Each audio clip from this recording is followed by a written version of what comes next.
How's it going, guys? Welcome to the Ourthoughts podcast. Today you got Francesco, and as always on the other end, Matthew Magnus, as always, on the other end.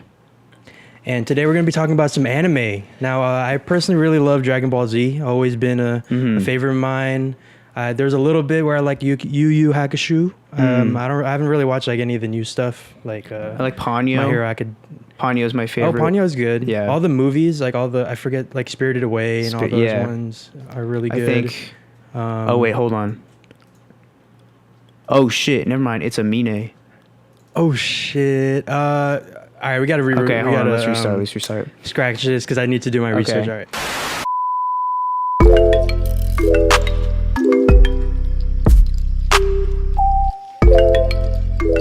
But no, seriously, we actually are going to review LIMBO by Aminé. So yeah, I think we should just start off with the artist Aminé, a new artist we don't really talk about. Yeah. I think this is actually our first time talking about him. So yeah, what do you think about him? Yeah. The few things you know about him. Yeah, I mean, I've been familiar with Aminé for a while, actually. Probably since like sophomore, junior year of high school. So, at least 5. Yeah, same here. 6 years. Mainly because he popped off on the Soundcloud game. He dropped his single Caroline. She's a bad thing, fine as hell, thick as fuck, oh my god. Which blew up, and I think is kind of what launched him into, into the limelight, I guess. That was my first impression from him. And that song's cool. Like, it's fun. It's really great at parties. Everyone knows it. Kind of shows off his funny lyrical style, his offbeat kind of flow, you know what I mean? Yeah, but since then, that's kind of all he was for me. He's just that funny guy who has the, ironic lyrics, who kind of, everything is kind of really uppity, really happy, really goofy, and they put him on at a party and everyone kind of gets hyped a little bit. I haven't really thought about him other than that. Yeah, I always really liked how versatile he was. I was just thinking, if there was an RPG for rappers, he would be the archetype for the all-around, the balanced character. He could give you the introspective shit, like he does Dr. Whoever on 1.5. He does the pop hits. He can do the catchy hooks too. He can do the choruses on Caroline and Shine. And he does the social media stuff, but not the cringy stuff that we're annoyed at. And he actually seems to really care about being an artist. This album kind of furthered my view on him, just because I like him even more now. I'll just get into some of my highlights. I'm looking at the track list here, but starting off, first track on the album, Burden, really kind of threw me off immediately when I heard it. I think it was just so different than what I was expecting, which is everything else he's been doing for his majority of his career up until now. I really like this track, actually. Some might find the beat kind of off-putting just because the sample's really blaring, it's really in your face. But it reminds me of kind of a Pusha T type beat where it's super hard, kind of a mix between old school raw hip hop style, but kind of chopped up to sound a little more modern and fit kind of a more contemporary feel. At this point, I was okay, finally, I think this album's gonna be different. I think it's gonna be a little bit of his old stuff, a little bit of new stuff, and kind of intertwined in an interesting way, because his lyrics are similar and his flow is similar to how he used to, but I think the style overall already has shifted a lot. So I was okay, this track is dope, and hopefully this is a good precedent to what the other tracks will sound like. Yeah, and this song, it reminds me. Yeah, it reminds me of kind of what If You Know does for Daytona. Yeah. In terms of it just sets you up, and lets you know exactly what the rest of the album really is going to be about. For Pusha T, it was just this is me, I'm reintroducing myself, and with all the coke bars and all that. This year, it's it's a bunch of different things. Moving on to Woodlawn, I think you nailed it right away when you said this is very The Baby. I could easily hear "Let's go," Yeah. It sounds Jetson Made type beat right here. Is what it sounds like. but not necessarily a bad thing. Yeah, I mean, Woodlawn, I mean, it's a fun song. I don't really know. There's not really much for me to say about it. It's even out of like the fun songs from this album, I don't really consider, it's not even in the top 3 for me. That just goes to show you how like really good this album is. Like, I feel like on like 1.5, this would be pretty like up there. Yeah. So moving on to the next song, Can't Decide. This song is for sure, I think, one of the standout songs off of this album, just because of like how, I mean, you said it here, his singing voice is it's good. It's like actually good. Like, it's not, like Drake and Kanye will say like they sing and they really try and you can see the improvements, but like they're not the best singers. I got my eyes on you. You're everything that I see. And this song in general is just very smooth. T-Minus made a really good beat on this one. It's one of those songs that like make me mad that we can't go outside, Like, I just want to hear this like played out in the I don't know, like in the park during like a barbecue or something. Yeah, I love this song too. I think it's super catchy. It's a pretty simple song in terms of like the structure of it and the lyrics, but I think that's what makes it really fun. The overall vibe is really groovy, like you said, super smooth. What really impressed me about this was how well he can sing and like carry a melody enough for it to sound good, and not like the producer got to throw 100 modulators on your voice for it to like sound decent. Yeah, I know. Seriously. And so I thought this was a dope track. This whole track is basically about like not sure, he's like deciding between 2 chicks that he likes and that's why it's called like Can't Decide. And so a lot of this album is about his relationship struggles with, I guess, choosing between girls, how girls treat him, how he treats girls. That's basically the struggle for the whole album. Was it Bella or Selena? Right. Either one. It's always 2. It's always when there's 2 girls, it's always Bella or Selena. Yeah, I do want to touch back on the themes towards the end, because I think there's like a pretty big theme that I think is really interesting, and I thought he kind of captured pretty well. But yeah, let's go ahead and move on to the next song, Compensating, featuring Young Thug. There's actually a really funny story with this one, with how Young Thug got on the song. I was reading about it. Apparently what happened was him and Aminé and his producer were just like playing a couple beats for the album, and he rapped on this beat, Compensating, and he heard that the producer told him like, yo, I heard that Young Thug rapped on this same exact beat too. They played it, and he was expecting it to be like something of a different topic, and it turned out that it works for that song. The same similar subject matter. So he just called up Young Thug and was like, yo, like, would you mind if I used your verse on my album? And that's how we got here today. Wow, I didn't know that beats were shared around that easily in the business, And they're just like, oh, Young Thug raps on that beat too, because like I could imagine that going south, where it's like, like so and so rapped on this beat. Wait, what? Tell him get off that beat because it's mine or whatever. I could imagine it being territorial, but yeah, it's cool that I'm sure he's Young Thug, someone who, like, the myths I've heard about him, he's like he just makes a hit like every day almost in the office. So I'm sure he's just like, yeah, man, sure, take it. Like, it's money for me. Exactly. Yeah. I also thought this was a very catchy song, which is perfect to come right after the last catchy song, Can't Decide. And you kind of get both 2 really fun, really bouncy beats that you can easily bop your head to. Right. And I think, but with Compensating specifically, I think this is where I first discovered like Aminé has finally found a different groove or a different sound that is reminiscent of his old music, but kind of brought up to the speed of this project. And I thought the Young Thug feature was like fit perfect. And that's funny how they didn't even realize that like during the process that they were making a song together. They ended up making a song together. It fit well. It's not my favorite Young Thug feature, but it was perfect. Like his voice and his flow is so perfect for this beat. That whole little bit where he's like, I tripled up, I doubled up, I randed up, like all that part, that was really like, I was like, damn, he's killing it. He like killed it on this one. I'd say that these two songs back to back really propelled the momentum of the album, but I think the next song is what really switched up this album's vibe. Shimmy obviously was what we're talking about, and it's, you know, we had heard it, it was like the lead single.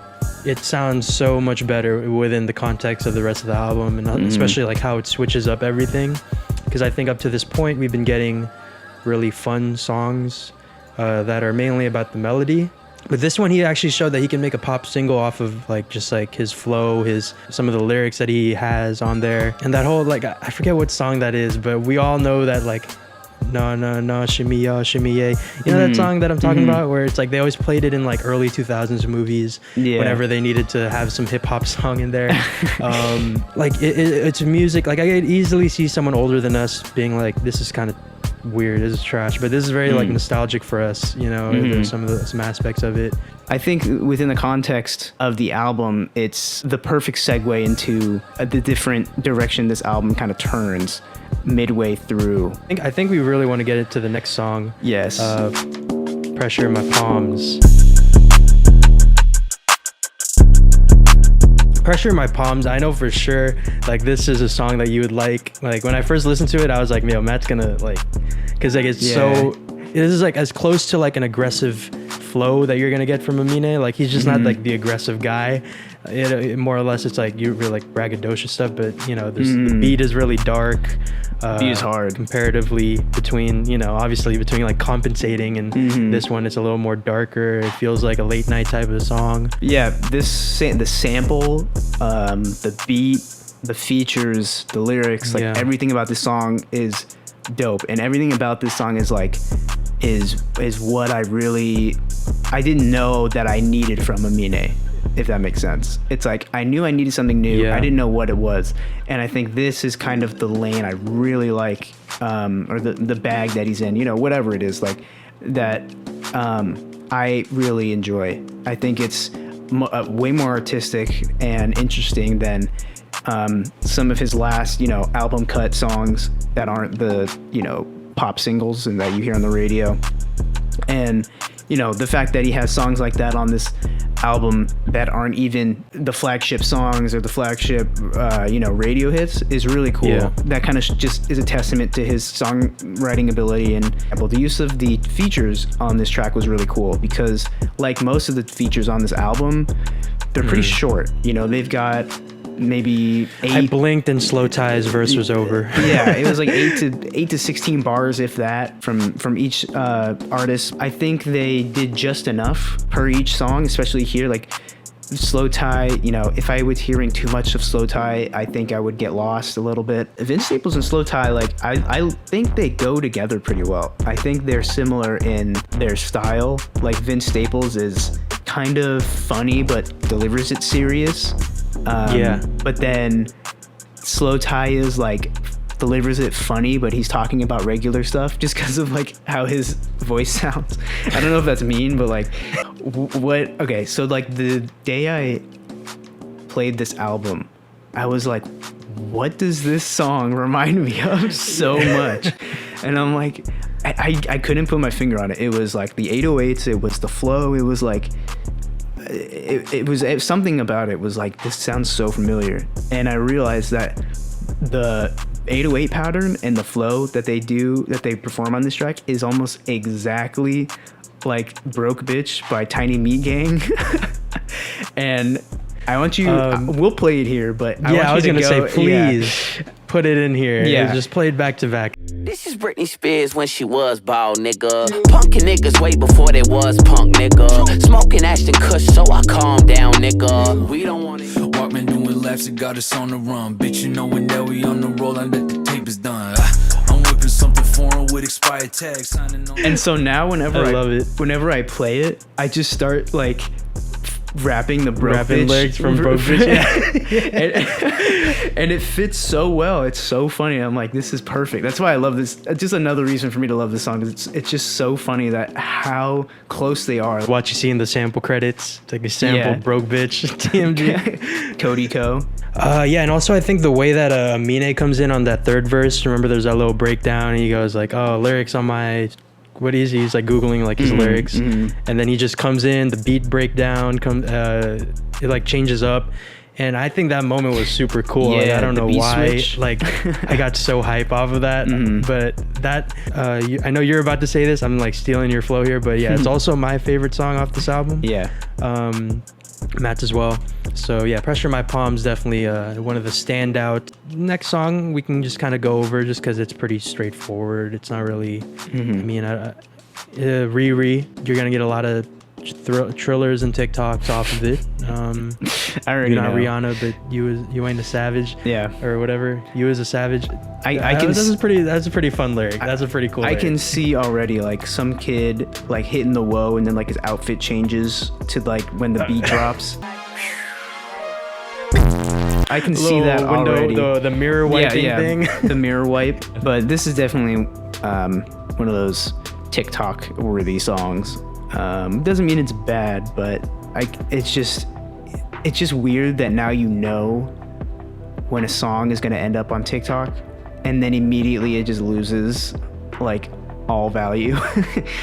Next song is let's just that conversation just got me a little bit angry, so we're just gonna skip over, talk about Easy real quick. Got a little another feature, Summer Walker. I feel pretty conflicted about this one because yeah, I think someone like Jesse Reyes or Kalani would have probably been a little better because they're a little more. I don't know. They kind of get out of their comfort zone a little more, whereas Summer Walker just kind of like stays in her area. Yeah.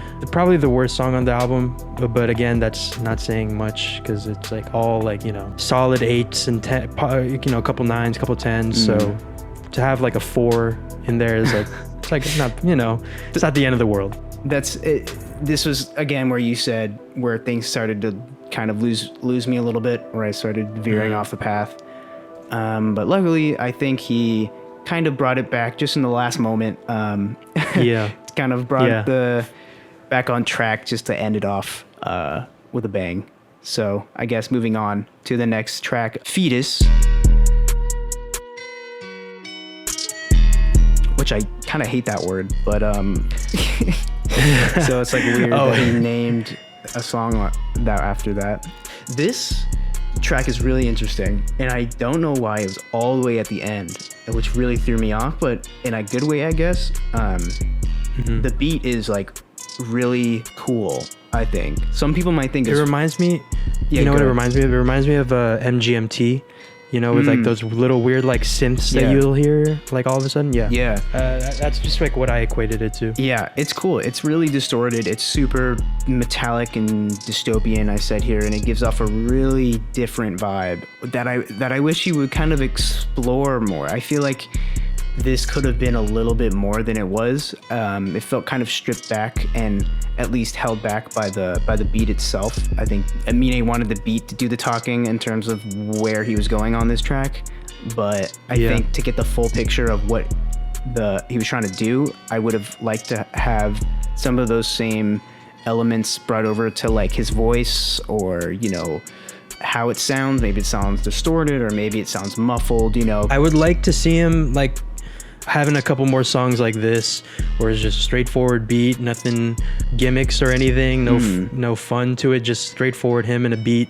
And I think it would be really cool to see him kind of just like come up with just like a really like perfect, flawless like 16 or something. I think it was really interesting. It's really interesting to throw that in like right at the last second. Similar to the very last track on this album, My Reality. I feel like he needed a stronger ending, but I think this was pretty good. I think my favorite part of any rap album is always like the last song, because typically that's where you'll get the song that ties up the loose ends. You know, think of pretty much any Kendrick Lamar album, Right.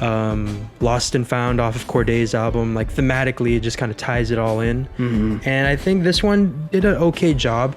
But I think that it could have done a better job of making that point of, what this album is trying to say.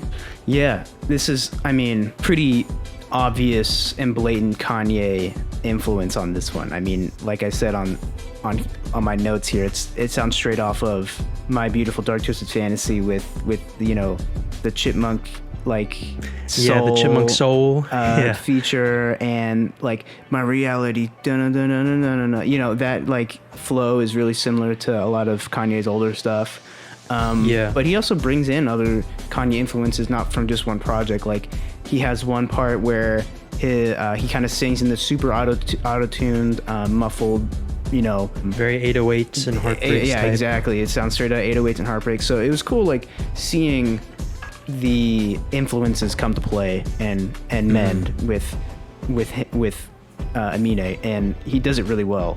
It's just like the last few songs here are really like throwing me off, and not exactly in a bad way, but just like I'm just like, okay, that was cool. And then I hear with Fetus, and then I hear My Reality, I'm like, okay, this is cool. And then at this point I'm like, where are we? It's like when you conclude your essay by presenting another new idea and then you end the essay, you know what I mean? Like that was like a big that's pretty faux pas in English. I think there was a point he was trying to make. There was a concept of, he went into a little bit on Kobe, and there's like little lines in here that talks about it, where he's talking about middle ground in terms of like, you're trying to be an adult but you're still wanting to be a kid kind of thing. Which is why I think there's such like a big juxtaposition between like songs like Shimmy and Pressure in My Palms, or he has the Kobe skit, he has all that stuff. I think that one of the things, if we're getting into just like general the album as a whole, I think the album could have done a little more of like one thing we always love, especially like from After Hours, is like when lines would be repeated but with a different context. Like the whole never need a bitch, I'm what a bitch need, and the whole and then going into like she never need a man, she what a man needs, like that type of thing. I think seeing like when I saw the title My Reality, I was like, oh shit, he's about to like go off like bars on this song, and like really just like talk about like all the shit that's gone on in his life. And like it's good, the song is good, he does a little bit of that, but it's mainly just bars about like him being famous, him being getting adjusted to the fame, and that's not really what the album was about. I think overall I don't think that subtracted too much from the project itself. I think, like you said, the parts are really good, it's just the sum of the parts that didn't really click. Exactly. But the fact that we're even having this conversation is a good testament to Aminé like openly trying new things, which is like exactly what you and I have been preaching for like probably years now. Aminé did exactly what we've wanted. He tried a bunch of new stuff. He veered way left field from what he's known for. And, when you do that, some stuff's going to stick, some stuff is not going to stick. And that's exactly what happened here. And I hope that this was a really good, like, learning experience. So this, kind of felt like, let me drop a little bit in every bucket, let me get a taste of every little thing and see what sticks, see what people like, see what lands, see what he likes, and then go from there. And that's not necessarily a bad thing, and it's just interesting to see that process if that's what's happening. So overall I'd give it a good 7 out of 10. I'm in that same ballpark. I'm just trying to decide whether or not I'll add a plus. I'll add a half point on there. I'll give it a 7.5 out of 10. I think that because I think each part of it is so great in what he was doing for each specific song.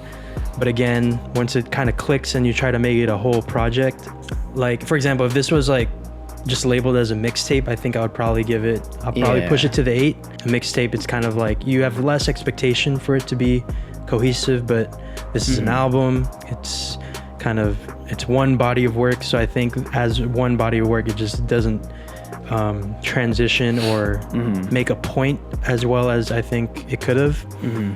But I mean, again, like, this is a really, really, really good kind of stepping point for Aminé. Really excited. Again, really excited to see what he comes up with next. I think that concludes our review of Aminé's sophomore album, Limbo. Go ahead, give it a listen. Let us know what you guys thought in the comments below. Let us know if you loved it, if you thought it was like the best thing you've ever heard, or if it was the worst thing you ever heard, or if you thought that we are out of our minds. Just let us know in the comments. We read all of them. Hit us up on social media. All the links will be in the description, but it's Our Thoughts podcast on pretty much everything. You guys know where to find us. Yell at us in the comments, and we'll talk to you later. Peace.